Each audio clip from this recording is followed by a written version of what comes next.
mazasinība, jeb anēmija. Problēma diezgan plaša un daudz plašāka nekā mēs varbūt iedomājamies.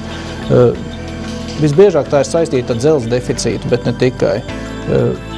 Kāpēc mums ir dzelzs deficīts un kam tad biežāk ir šīs anēmijas? Mēs varētu runāt par divām lietām. Viena lieta ir, kad mazasinība anēmija jau viņi ir, ka mēs varam analīzēs paskatīties, jā, hemoglobīns ir zemāks, arī citi rādītāji.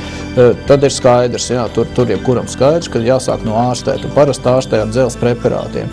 Otra lieta par dzelzs deficītu. Kādreiz runa arī latentais dzelzs deficīts. Vēl īsti anēmija nav, bet dzelzs rezerves krājumi jau ir izsīkuši. Tur ir tāda analīze, kā dzelzs feritīna līmeni var noteikt. Parasti tad cilvēki neiedomājas vēl, bet jau problēmas var parādīties jau ar šādu latentu dzelzs deficītu. Bērniem, jāsaka, pēc pētījumiem ir dažādi dati, bet tā vienkārši varētu teikt, ka anēmijas ir ceturtai daļai un pusē apmēram ir šis dzelzs deficīts jau, kas vēl nav novedis līdz anēmijai. Kāpēc bērniem biežāk un kam tad vēl ir biežāk anēmijas? Bērniem tāpēc, ka viņi aug. Viņiem strauji jāaug, viņiem pastiprināti jāuzņem dzelzs. Vai arī ir dažādas blaku saslimšanas, kas traucē uzņemt pietiekam dzelzi. Tas būtu dažādas kuņģa zarnu trakta saslimšanas, paaugstinātas skābes daudzums. Arī tāpat, ja ir celiākija, ir moderni neēst gaļu cilvēki, kuriem tādu uzskata, un tad viņi arī mēdz bērniem tā kā ierobežot, ja mākslīgi taisīt pa veģetāriešiem bērnus. Tad, protams, ka arī šeit var gaidīt anēmijas problēmas. Kā tā izpaužās dzelzs deficīts un anēmija bērniem? Tā ir bērns ātrāk nogurst, viņam ir koncentrēšanās traucējumi, grūtāk iemācīties, bezspēks, vājums un arī ir aizkavēt intelektuālu attīstību. Smagākos gadījumos ir gļotādas bāles, bet nagi lūstoši, sauses. Smagākos gadījumos ir tāda tā kā laiva veida nagi, tā saucamie ir bedrīti, vidu mati, sausi, lūstoši, āda, arī sprēgā lūpu kaktiņi. Nākamā grupa cilvēku, kam ir dzelzs deficīts, ir cilvēki, kam ir kaut kāds blaku saslimšanas. Visbiežāk mūsu apstākļos tas ir kuņģu zarnu trakta saslimšanas. Tāpat tās aspirīnu lietojot, arī tas pierādīts, ka mazina, ka tas var sekmēt dzelzs deficītu. Hroniskas saslimšanas, varbūt jau tādas retākas, kā multiplā skleroze, reumatoīdi artrīti, kur ir jālietot, kur tiek lietoti smagai medikamentāza terapija. Vēl es gribēju piebilst, ka veciem cilvēkiem sakarā ar to, ka sliktāk ir uzsūkšanās, arī parasti dzelzs deficīts. Dzelzs arī krājumi ļoti ir nepieciešami pastiprināti grūtniecības periodā un jaunajai mammai, tad, kad viņi baro bērna krūti. Grūtniecības laikā sievietēm ļoti bieži mēdz būt anēmija, jo augulis patērē dzelzi vairāk nekā sieviete tikai viena pati. Ja? Līdz ar to dzelzs rezerves būtu jāatjauno. Saskarties ar anēmiju sieviete var jebkurā dzīves vecumā faktiski. Visbiežākie iemesli anēmijām sievietēm ir sākoties menstruācijām, tātad pusauģu vecumā un arī pirms menopauzes iestāšanās, kad sākās ļoti neregulāras menstruācijas. Tam ir sakars visbiežāk ar hormonālu disbalansu.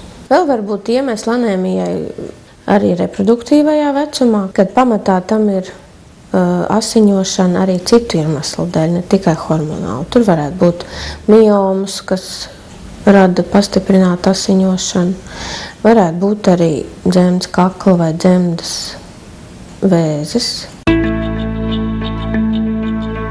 Tas atkarīgs no tā, kādā rezultātā ir radusies šī anēmija. Ja tā ir tiešām stipras asiņošanas dēļ, tad tur jānosaka tas hemoglobīna daudzums un atkarībā no tā, tad mēs izvērtējam, vai tur ir nepieciešama vienkārši diētā pavairot dzelzi saturošus produktus, vai tur var lietot tabletes ar dzelzi, vai var lietot, varbūt pat ir nepieciešams lietot vēnā. Grūtniecības gadījumā sāksim ar to, ka var tiešām palielināt dzelzs uzņemšanu ar produktiem. Ja tas nelīdz, vai arī anēmija ir izteiktāka, tad mēs lietojam kapsulas vai sīru. Es sāku lietot feroglobīnu, kad gaidīju meitiņu, un Es meklēju daudz dzelžu preparātus, ko lietot. Man ļoti daudz bija no citiem preparātiem bija slikta dūša. Un tad man pat dakteris ieteica šo tieši feroglobīnu lietot, teica, ka no viņa nevarētu būt slikta, varētu būt, ka nav slikta dūša, un nevar arī, pat cik tā sliktā dūša grūtniecības laikā ir diezgan problemātiska lieta. Un atklāju sev labu produktu, teiksim tā. Ļoti bieži mēdz būt veģetārietēm, kas nelieto gaļu un praktiski. Tur kā kurš tā veģetāriešu veidi tur mēdz būt, bet nelieto gaļu ļoti bieži un vispār dzīvnieku valsts produkts. Ja. Tur jau rodās arī iemesls arī anēmijai ne tikai no tā, ka trūks dzelzs. Ja. Dzelzs var neuzsūkties vienkārši tāpēc, ka trūks citi mikroelementi. Ja. Vai vitamīnu B12 vai cinks vai varš, tie viss, kas ir nepieciešami, lai dzelzs vispār varētu uzsūkties un nodrošināt hemoglobīnu pilnveidošanos. Runājot par feroglobīnu, ar ko feroglobīns ir īpašs un atšķirās no citiem dzelzs preparātiem, ka feroglobīns nav tikai dzelzs preparāts. Lai veidotos organismā hemoglobīns, hemoglobīns ir eritrocītos tā viela, kas pārnes skābekli un kurā iekšā tad tas dzelzs ir, bet lai tas hemoglobīns ir liela molekula, bet dzelzs ir tas, kas piesaista tieši skābekli. Bet tā lielā molekula ir olbaltumvielas dabas un tur ir nepieciešams gan aminoskābes, gan vitamīni, lai viņi uzsintezētos. Tad jāsaka tā, ka pētījumi pierāda, ka nav jēga dot daudz dzelzi, īpaši ir uzsūkšanās traucējumi, tāpat vairāk par 20 mg dienā parasti nespēja uzņemt organisms. Un nav jēga dot, ja netiek papildus nodrošināt arī citi mikroelementi. Biežākie tas ir varš un cinks, ka tāpat kā dzelzs arī varam un cinkam ir milzīga nozīme fermentīvajās sistēmās, un ja nav pietiekami varš, tad nemaz tas dzelzs nespēja tādā hemoglobīnā tikt iekšā.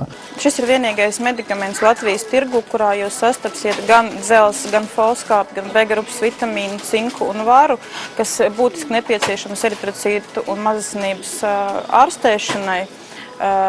Pateicoties īpašai ražošanas tehnoloģijai, tika iegūt tādu formu, kas labi šķīst ārpus kuņģa. Šis dzelzs preparāts neizraisa sliktu dušu un diskomfortu kuņģī. Neveido aizcietējumus, kā arī caurējus. Pētījumi pierāda, ka šī mazo devu terapija kombinācijā ar tādiem mikroelementiem kā varš, cinks, B-grupas vitamīniem, B12, B6, folskābe ir tikpat efektīva kā viena pati lielo devu terapija, bet ir viena laba lieta. Un tā labā lieta ir, ka nav blakus parādības. Paralēli arī dodu bērnam viņu, tāpēc, ka tur ir ne tikai dzelzs, bet tur arī B-grupas vitamīni ir iekšā, kas ir bērniem tomēr vajadzīgs. Ir, ja? Manam bērnam garšo šis produkts, un viņi nav sūdzējusies, un labprāt dzer viņu. Par cik es tagad gaidu arī otro bērniņu, tas es nolēmus arī šo produktu lietot, nemainīt. Dzelzīt nemainīt un palietot šo pašu produktu. Feroglobīns ir divās formās, ir kapsulās. Tātad feroglobīna kapsulas, kurās ir 30 kapsulas vienā iepakojumā. Feroglobīna sīrups vairāk ir piemērots lietot maziem bērniem, sākot jau no gada vecuma, bet arī viņi var lietot pieauguši. Un šeit ir tas sastāvs bagātīgāks, tur ir gan arī aminoskābes, tādi kā lizīns, kas ir vajadzīgs hemoglobīna sintēzē, tāpat tur ir jods un vēl vairāk mikroelementi.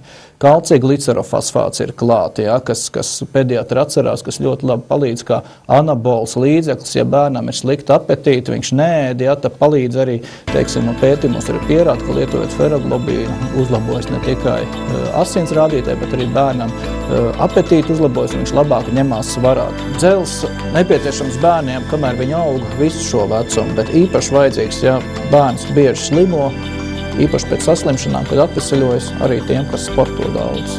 Šomēnes feroglobīnu B12 iespējams iegādāties par īpašu cenu.